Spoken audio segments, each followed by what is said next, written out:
Okay, quick question. Have you ever picked up the phone and just completely frozen? Like your brain just says, nope, not today. Everybody's done that. Even native speakers hate phone calls sometimes. But when it's not your first language, it's a whole different level of panic. Which is exactly why today we're fixing that. Phone English, made simple. Let's go.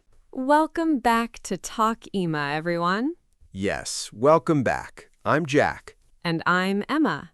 And today's topic is something a lot of you asked for. A lot of you. Like, seriously, our comment section was full of this one question. How do I talk on the phone in English without freezing? So today, that's the plan. We're going to cover how to answer a call, how to make a call, what to say when you don't understand something, and yes, we've got a role play for you too. 2 role plays, actually. Oh, right, two. Okay, let's not waste time then. Let's jump in. So, Jack, can we start here?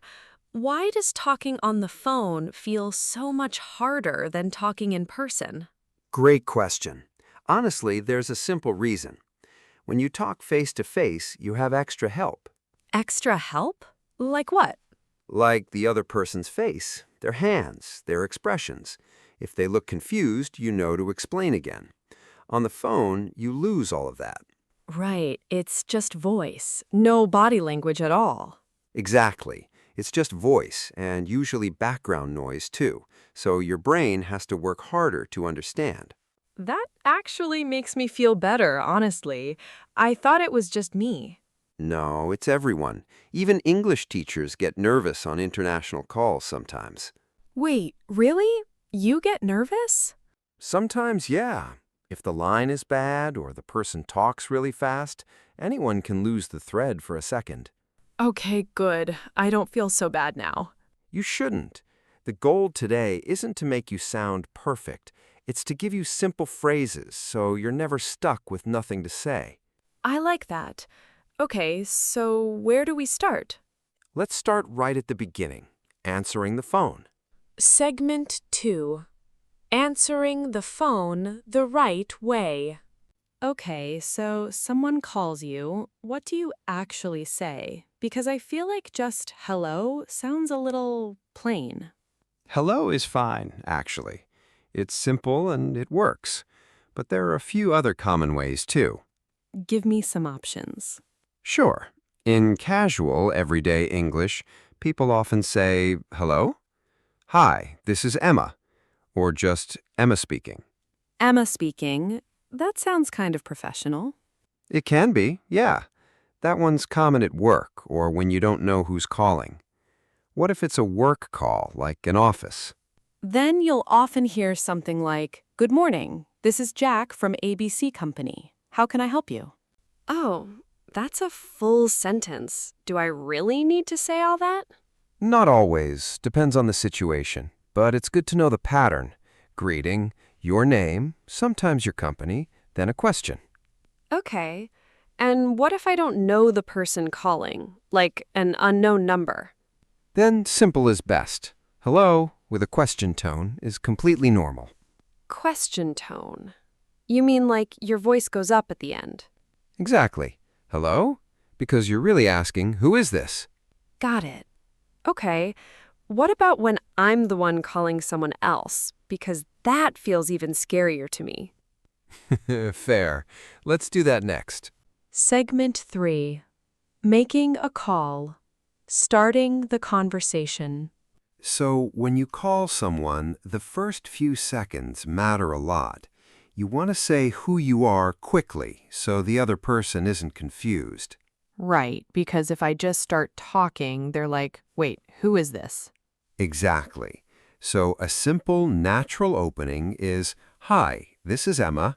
Is this a good time to talk? Oh, I like that. Asking if it's a good time. That feels polite. It really is. It shows respect for their time. And honestly, native speakers do this a lot.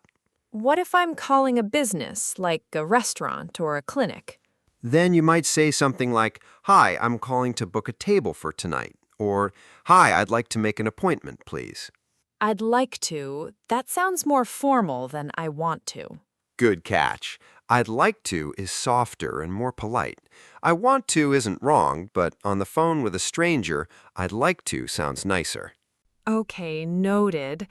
What if the person who answers isn't the right person? Like, I need to talk to someone else. Then you'd say, could I speak to Mr. Kim, please? Or is John available? Is John available? I've heard that in movies. Yeah, it's very common in offices. And if they need to check, they might say, one moment, please, or let me transfer you. Transfer, like move the call to another phone? Exactly. Different department, different person, same idea. Hold on, I'm connecting you. Okay, this is already so useful. But what happens when I just don't understand what they said? Perfect timing, because that's our next segment. Segment 4. Sorry, can you repeat that? Handling misunderstandings. Okay, be honest, Jack. This is my biggest fear. Someone talks fast, I miss half of it, and I panic. This happens to literally everyone, even in your first language sometimes. True, actually. My mom still says, "What?" to my dad constantly. See, exactly. So on the phone, it's completely normal and honestly expected to ask someone to repeat or slow down. Okay, give me the phrases. Here are a few simple, polite ones. Sorry, could you say that again? Sorry, could you speak a little slower, please? I didn't quite catch that. I didn't quite catch that. That's a nice one. Feels less awkward than just saying, "What?" Right. What can sound a bit rude in some situations, especially formal ones. I didn't catch that sounds much smoother. What if the line is just bad, like really bad connection? Then you can say, sorry, the line's really bad. Can you hear me? Or, you're breaking up a little. Breaking up, like the voice cuts in and out. Exactly. Yeah, not the relationship kind of breaking up. Good, I was confused for a second. And here's something important. If you need someone to spell a word, like a name or an email, you can say, could you spell that for me, please? Oh, that's actually really useful. I always struggle with names on the phone. Right, and once they spell it, people usually confirm letter by letter, S as in Sam, M as in Mike, to be really clear. Wait, that's smart. Using example words for each letter. Yep, it avoids confusion, especially between letters that sound similar, like M and N or B and D. Okay, I'm definitely stealing that trick. Steal away. All right, should we actually practice all of this now? Yes, I've been waiting for the role play. Segment 5. Roleplay number 1. Calling a restaurant to book a table. Okay, so here's the scene. Emma is calling a restaurant to book a table for dinner.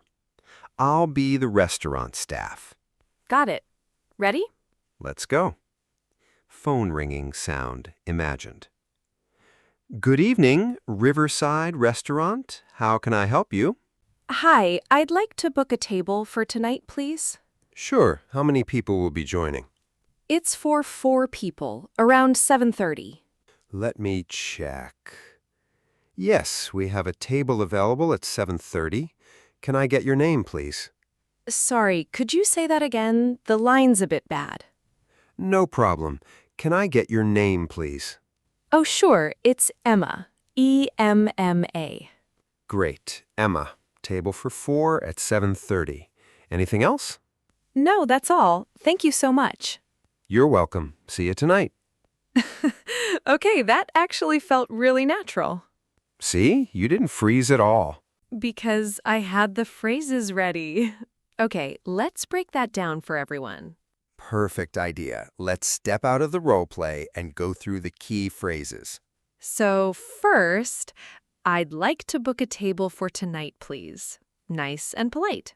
Right. And notice the staff asked how many people will be joining, a really common phrase for group size. And I used, sorry, could you say that again? The line's a bit bad. That's from our last segment. Exactly. Real, usable phrases, not just textbook lines. And spelling my name letter by letter, that's the trick you mentioned. Perfect example of everything coming together. Nice work, Emma. Thank you, thank you. Okay, what's next? Let's talk about something people don't think about much, voicemail and leaving messages. Segment 6. Voicemail and leaving a message. Okay, honestly, voicemail scares me more than talking to a real person. Why is that? Because there's no back and forth. I just talk, and if I mess up, too bad, it's already recorded. That's fair. But here's the good news. Voicemail messages follow a really simple pattern. Once you know it, it's actually easy. Okay, teach me the pattern. Sure.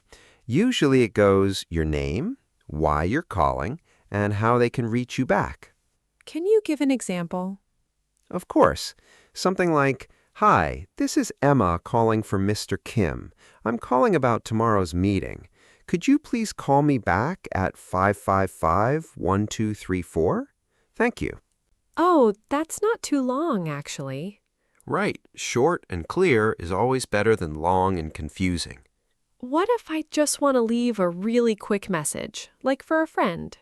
Then it can be super casual, like, "Hey, it's me. Just give me a call when you're free." That's basically what I'd say in my own language, too. Exactly. Phone habits are pretty similar across languages. It's mostly the words that change. Makes sense. Okay, what about when someone calls me and I can't answer right now? Is there a phrase for that too? Yes, if you want to call someone back later, you'd say, "Sorry, I missed your call. What's up?" Or, "Sorry, I was busy earlier. Can we talk now?" Oh, what's up? That's so casual and friendly. Right? Only with friends, though, not for your boss. Noted. Don't say what's up to my boss. Exactly, which actually leads us perfectly into our next topic, the difference between formal and informal phone English. Ooh, I feel like I need this one. Segment 7. Formal versus informal English. Okay, so I always get confused here. Like, how do I know when to sound formal or casual on the phone? Good question. It really depends on who you're talking to. Friend or family, casual. Work, business, or a stranger, more formal. Can you give me some side-by-side examples? Sure. For example, casually, you'd say, "Hey, can you call me back?" But formally, you'd say, "Could you please return my call when possible?" Oh, I see. Could you please versus just can you? Exactly. "Could you please" and "would you mind" are more polite, more formal choices. What about saying goodbye? Is that different too? Definitely. Casually, people say, "Okay, talk later, bye." But formally, it's more like, "Thank you for your time. Have a great day." Thank you for your time. That sounds very professional.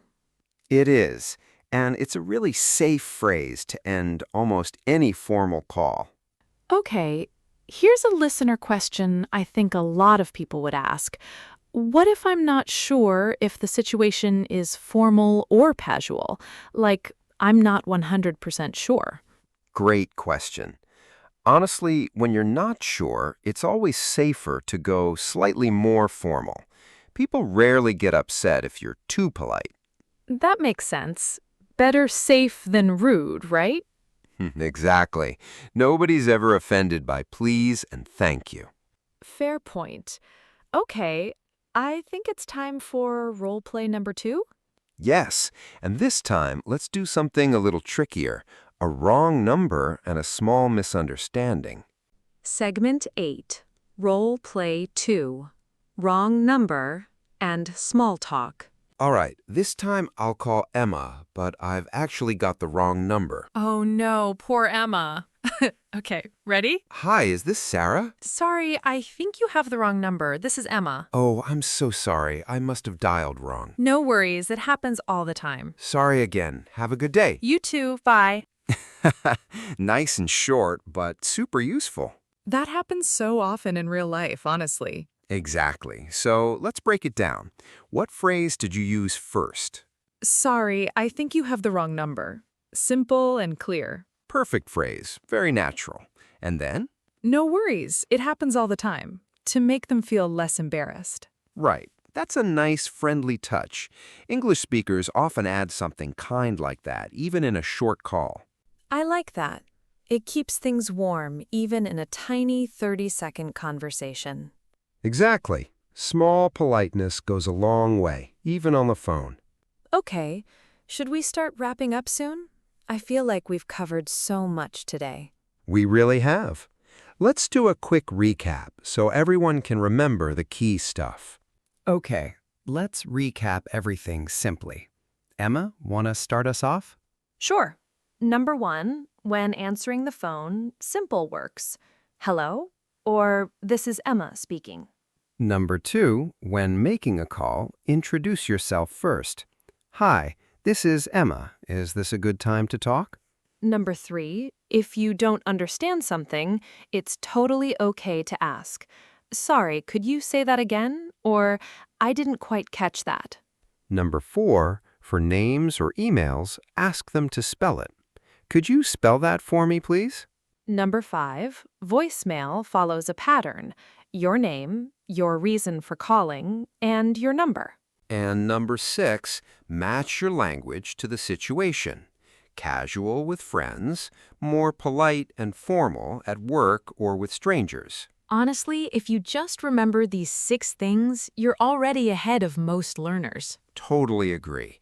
None of these are complicated. They're just phrases you need to practice a few times. And the more you use them, the less scary phone calls become. Exactly. Practice really is everything here. Well, that's it for today's episode. Thank you so much for hanging out with us. We hope this made phone calls feel just a little less scary. If this helped you, let us know in the comments. Tell us, what's the hardest part of phone calls for you? Yeah, we'd love to hear that. And if you're new here, welcome. Please like this video and subscribe to Talk Emma so you don't miss future episodes. Next time, we're covering something a lot of you have also asked about, small talk. How to keep a casual conversation going without those awkward silences.